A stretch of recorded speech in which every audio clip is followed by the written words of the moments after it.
চাইতে শত শত হাজার হাজার গুণ বেশি গুরুত্বপূর্ণ হলো আপনার দ্বারা কোনো মানুষের অধিকার বা হক নষ্ট হচ্ছে কিনা সে বিষয়টা।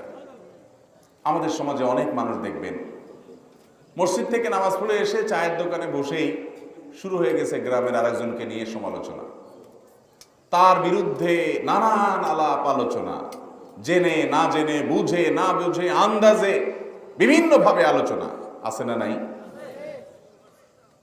তো আপনার এই ইবাদত বন্দেগী তাসবিহ তাহলিলের কি মানে আছে? একজন মানুষের অধিকার নষ্ট করছেন, তার পেছনে তারা নিয়ে সমালোচনা করছেন। আপনার জাহান্নামে যাওয়ার জন্য খুব বেশি কিছু প্রয়োজন হবে না। এই বদামলটা, এটার প্রায়শ্চিত্ত করতেই আপনার অবস্থা খারাপ হয়ে যাবে। নবী করিম সাল্লাল্লাহু আলাইহি সাল্লাম বলেছেন, লা তাহাসাদু, তোমরা কেউ কারোর প্রতি হিংসা করিও না।